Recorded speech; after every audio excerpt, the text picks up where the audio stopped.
Ty liked animals. We got a bloodhound from the Bloodhound Rescue, and he nursed her back to health.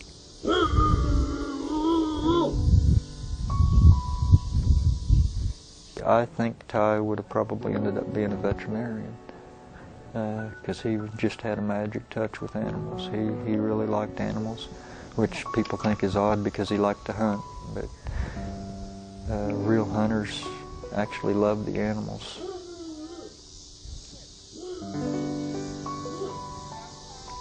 He never wanted to see anybody unhappy.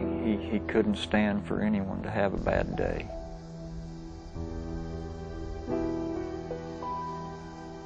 We spent time together out in the woods and in the fields. And there was a lot of communication that didn't even consist of words, just being together out in nature. You learn a lot about each other.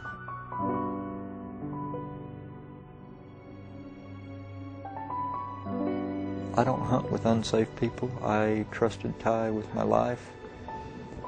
Many, many times he'd walk down a trail with a loaded gun, behind me, and I knew that I was safe.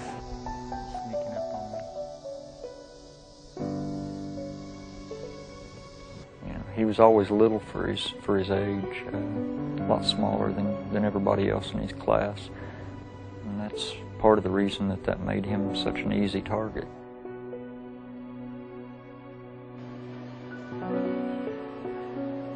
One morning, Ty was eating breakfast at school, and he was sitting at the table, and this bigger kid, 2 years older than him, threw his backpack up on the table, and his backpack bumped Ty's tray, and Ty shoved it back out of the way. And this kid took his chocolate milk and dumped it over Ty's head. We never got a phone call to come and get him and clean him up, bring him a new shirt, anything. We didn't even know about it.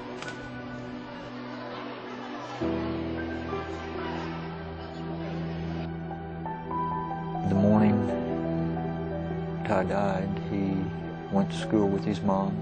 He helped the ladies in the kitchen where his mom worked open the big cans of whatever. He always was helping them. At 9 o'clock, I got a phone call from my wife, and she said Ty got suspended from school. And I said, why? And she said, him and this kid got into it. So-and-so was picking on him again, and Ty fought back and got caught, and they suspended him. She said, I'm going to take him home. And they were short-handed at work, so she couldn't stay home with him. And he was 11, and he stayed home by himself before. She brought him home. She told him to do his chores, do his homework. At 2:30, she left work and came home, and she found that he had not done his chores, and he had not done his homework. He had instead gone and gotten a pistol that I had taught him to shoot and that we had shot many, many times together, and he had put it to his head. And he had taken his own life. And at 2:38, I got a phone call from my wife's number. And she was screaming, just screaming. And I asked her, honey, please, you tell me what's wrong, what's going on, and she just screamed. Miss Jordan, she just screamed and screamed and screamed. And so I had to scream back. And I told her, you've got to shut up and calm down a minute and tell me what is going on. And she managed to say, he's dead. And I said, do what? Who's dead? And she said, Ty, he killed himself. She was here for 30 minutes alone before the first responder got here, alone with my boy. The day after my son died, I sat on my closet floor holding my wife in my arms. And I told her in the floor in there while I held her that she could just go go crazy. All she wanted, as long as she promised me that she would do it in my arms, where I knew she was safe. Have you been able to laugh or anything since? You know what? That's an interesting question. You were the first one that has asked about our happiness. I appreciate that. And we went out to dinner with some friends of ours. And on the way home, I looked at Laura and I said, I don't feel right. And she said, what do you mean? And she said, no, wait, I know what you mean. She said, I don't either. I said, I feel guilty that we had a good time. You know, that we smiled, even if it was just for an hour. He wanted us to be happy, and now we're not happy. We feel guilty when we smile.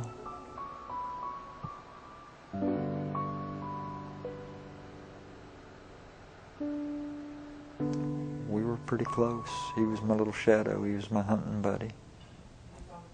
He was his mom's best friend. We thought we knew our son. And I still think we know our son. One of the ladies from the community was overheard by us. Well, if they wouldn't have had guns in the house at my son's funeral,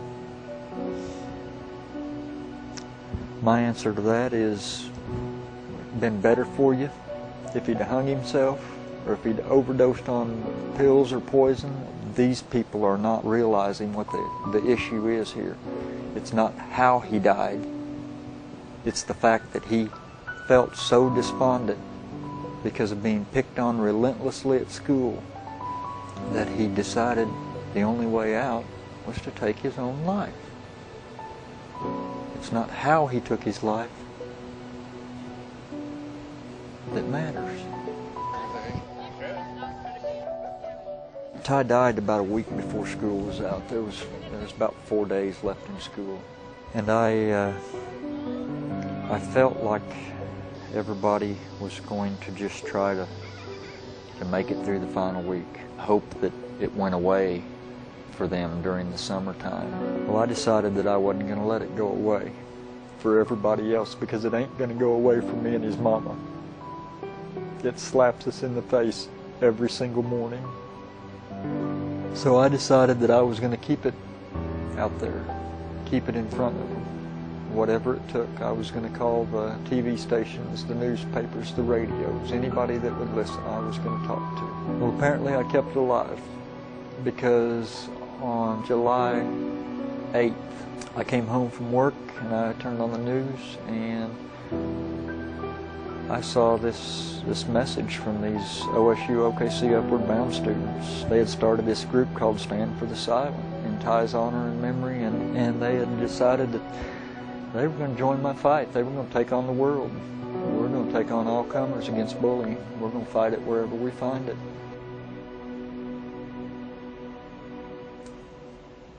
These are some of the notes that some of Ty's schoolmates wrote. I remember on the bus when I first started writing, he was one of the kids that befriended me when nobody did. Ty was a boy with a good heart. He was always nice to me. I went to school with him all my life. I remember when he got a deer and told just about everybody. He always wore blue jeans and camo. I will never forget him. He touched my heart in so many ways. I love you, Ty. You are now God's angel. And heaven is blessed to have you. I was blessed to have known you. Love always. Renee Nataro.